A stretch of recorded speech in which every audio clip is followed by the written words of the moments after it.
ये लकड़ी के टुकड़े बेकार घर पे पड़े हुए थे, और यदि आपके घर में यदि लकड़ी का काम नहीं भी हो रहा है और किसी के घर में हो रहा है, तो ये टुकड़े ऐसे छोटे छोटे से ना वेस्ट ही होते हैं, पड़े हुए होते हैं, तो कोई भी आपको इसको दे देगा। या आप लकड़ी की दुकान जहाँ पर ये काम होता है, तो छोटे छोटे से टुकड़े इनके बेकार पड़े होते हैं, वो आप ले सकते हैं। यदि मैंने इनको कटवाया होता तो तीनों का जो चौड़ाई है मैं एक बराबर रखती, लेकिन मैंने इनको कटवाया नहीं। कोई पतला है, कोई चौड़ा है, कोई बड़ा है, तो मैंने इनको तीन को ले लिया, सबसे छोटा वाले को नीचे लगाया है, मतलब इस तरीके से मैंने इनको कर लिया है। और एक प्लेन लकड़ी में इनको पहले कील से टक कर लिया है। यदि आप कील नहीं लगाना चाहते हैं तो एन सील से लगा दीजिएगा, क्योंकि कील है ना प्लाई में निकलने का डर रहता है, तो इसलिए मैं इसमें एन सील से भी इसको सिक्योर कर रही हूँ। तो एन सील लगाने से पहले मैं इसमें फेविकॉल लगा रही हूँ, और फिर उसके बाद ये एन सील जो आती है उसके दो जो भाग होते हैं, दोनों को अच्छी तरीके से मिक्स करके जो नीचे की तरफ जिसमें जो लकड़ी के जो पट्टे हैं ना, उनमें नीचे की तरफ जिसमें बाहर रहे वहाँ पर मैं इनको लगा रही हूँ। ऊपर की साइड मैं नहीं लगाऊंगी, नीचे की साइड लगाऊंगी, उससे अच्छी तरीके से ये मजबूत हो जाएगा। तो एम सील को खूब अच्छी तरीके से तीनों पल्लों में नीचे की तरफ लगा देना है, इस तरीके से। ये आप देख सकते हैं किस तरीके से मैं लगा रही हूँ। इसको आप अच्छी तरीके से लगा करके स्मूथ कर दीजिएगा। स्मूथ करने के लिए थोड़ा सा हाथ में फेविकॉल ही लीजिएगा, पानी नहीं, और उसी से आप इसको कर दीजिए, या नहीं तो फिर टैल्कम पाउडर भी आप ले सकते हैं, और इससे इसको थोड़ा सा स्मूथ कर दीजिएगा। तो मैं तीनों में लगा करके इसके बाद मैंने इसमें इमर्सन जो आता है ना, जो वॉल में पेंट होता है, वो मैंने वो वाइट कर लिया है, क्योंकि प्राइमर काफ़ी कॉस्टली पड़ता है, ये अलमारी थोड़ी सी बड़ी भी है, इसीलिए मैंने ये वॉल पेंट लिया है। और उसके बाद मैं इसमें ऑयल पेंट ना करके ये जो एक्रेलिक पेंट होता है ना, रेड वाला मैं ले रही हूँ। आप ऑयल पेंट भी कर सकते हैं, मैं एक्रेलिक पेंट कर रही हूँ, उसमें फिनिशिंग बहुत अच्छी आती है। पहले आप प्राइमर कर लेंगे, उसके बाद ये करेंगे तो बहुत अच्छा कलर भी आता है और फिनिशिंग भी बहुत अच्छे से आती है। तो मैंने एक ब्रश लेकर के इसको अच्छी तरीके से पहले पेंट कर लिया है। कलर ऑप्शन आप अपने हिसाब से कर ले सकते हैं।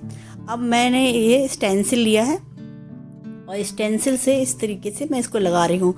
और यदि आपके पास स्टेंसिल नहीं है ना, तो भी कोई प्रॉब्लम नहीं है। आप जो शादी का कार्ड आता है ना, उसमें आजकल बहुत सारी डिज़ाइन ऐसी आती हैं जिसमें स्टेंसिल का काम करती है, तो आप वो शादी के कार्ड्स वाला स्टेंसिल भी ले सकते हैं। ठीक है, तो इस तरीके से स्टेंसिल लेकर के मैंने इसमें रेड में ऑरेंज और थोड़ा सा येलो मिक्स करके इसको किया है। कहीं कहीं ऑरेंज ज़्यादा कर दिया, कहीं थोड़ा सा ऑयल ये येलो कलर लगा करके मैंने इसमें इस तरीके से किया है। बिल्कुल अपोजिट कलर मैंने नहीं किया है इसमें। तो इस तरीके से मैंने दो इसमें और एक ऊपर के साइड हाफ है, इसे मैं हाफ कर लूँगी। तो इसके बाद मैंने इस तरह से करने के जब ये ड्राई हो गया है, उसके बाद मैंने ये सिल्वर कलर का एक ये पेन होता है, ये परमानेंट मार्कर टाइप का होता है, सिल्वर कलर का। गोल्डन कलर के हर कलर के आते हैं, ये मैं सिल्वर कलर का यूज़ कर रही हूँ। आप इसमें वाइट भी यूज़ कर सकते हैं, ब्लैक भी यूज़ कर सकते हैं। मैं सिल्वर कलर से इनको इसका आउटलाइन कर दे रही हूँ, क्योंकि इसे आउटलाइन करने से इसमें अच्छे से डिज़ाइन समझ में आ रही है। क्योंकि मैंने जो कलर चूज़ किया था ना, तो वो रेड में या ऑरेंज था, तो बहुत ज़्यादा अच्छे से दिख नहीं रहा था, तो मैंने इसलिए किया। यदि आप अपोजिट कलर लेंगे तो आप ये पार्ट स्किप भी कर सकते हैं। तो ये इस तरह कर लिया। यदि आप एक्रेलिक पेंट कर रहे हैं तो उसके बाद इस पर वार्निश करना बहुत ज़रूरी है, नहीं तो ये ख़राब हो जाएगा जल्दी से कलर। तो मैं ये स्प्रे वाला वार्निश कर रही हूँ। वैसे एक्रेलिक पेंट का वार्निश आता है जो मैंने आपको दिखाया, आप वो भी यूज़ कर सकते हैं। अब मैं इसमें स्प्रे पेंट करने के बाद अब मैं आपको दिखाती हूँ इसका फाइनल लुक। ये देखिए कितना बढ़िया हो गया। और फ्रेंड्स, मैं बताना भूल गई, जैसे मैंने ये एम सील लगाई थी ना, तो सबसे ऊपर एम सील से ही इसको टांगने वाला जो हुक आता है, मैंने उसको भी एम सील से चिपका दिया था। तो वो मैंने सबसे पहले कर दिया था, तो उसका वीडियो मैंने नहीं बनाया था, इसीलिए वो स्किप हुआ है। जिस तरह से एम सील लगाया है उसी तरीके से एम सील लगा करके इसमें लगाया है, तो वो एम सील लगा करके इसमें ऊपर की साइड आप हुक को जरूर लगा दीजिएगा। तो बताइए फ्रेंड्स, आपको ये कैसा लगा? छोटा सा ऐसे आप अमेज़न वगैरह में देखेंगे तो काफ़ी कॉस्टली मिलते हैं।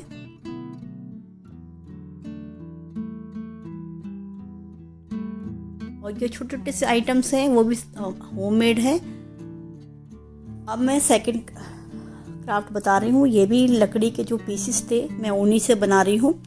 ये लकड़ी के ना छोटे छोटे से टुकड़े थे, मैंने बिल्कुल उनको भी कट नहीं किया है और जिस तरह से हैं मैंने वैसे ही लिया है। और वैसे आप जब आप बाहर बाज़ार से ख़रीदेंगे ना इस तरीके का लैंप तो इसमें 4 पाए रहते हैं। मेरे पास 3 था तो मैंने 3 ही ले लिया।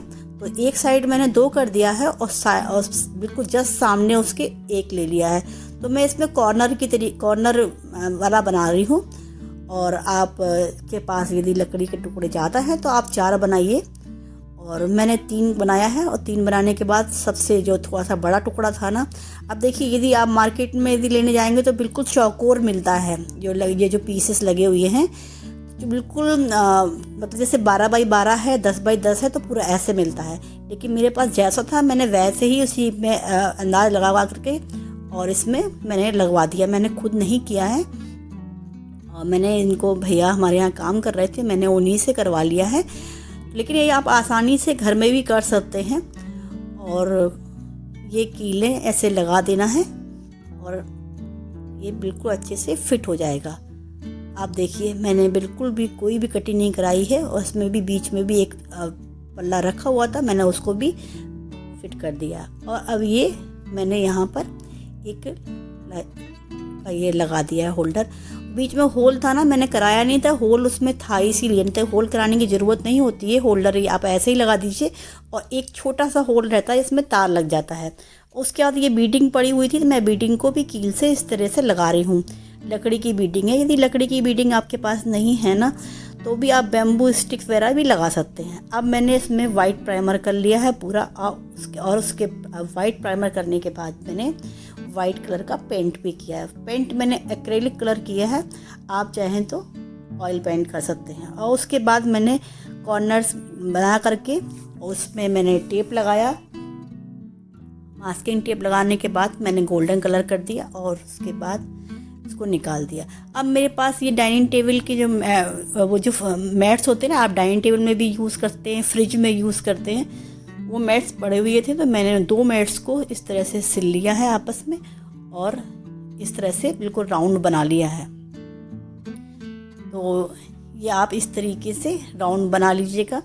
यदि आपके पास ये नहीं है तो आप ये बहुत सस्ते आते हैं, 20-20, 25-25 रुपए के, तो आप मार्केट से ख़रीद सकते हैं।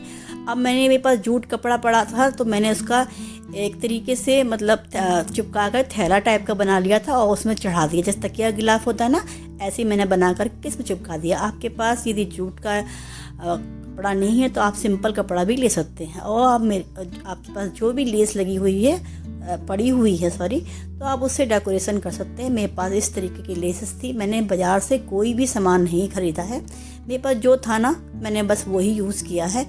आप अपनी पसंद के हिसाब से या आपके पास जो चीज़ अवेलेबल है आप उस हिसाब से कर लीजिए। उसके बाद इसको मैंने सिर्फ ऐसे ही उसके ऊपर जो बैम्बू स्टिक लगाई थी ना, देखिए उसमें इस तरह से इसको रख दिया बर्फ़ लगाने के बाद, और इसको मैंने ग्लू गन से चिपका दिया जैसे कि ये गिरे ना, और ये चिपक गया है।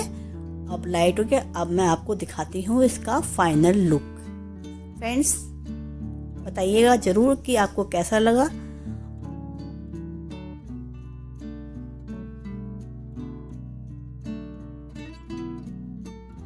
और फ्रेंड्स चलते हैं, फिर मिलेंगे नेक्स्ट वीडियो में नेक्स्ट टॉपिक के साथ। तब तक के लिए bye bye, take care, keep smiling and keep crafting.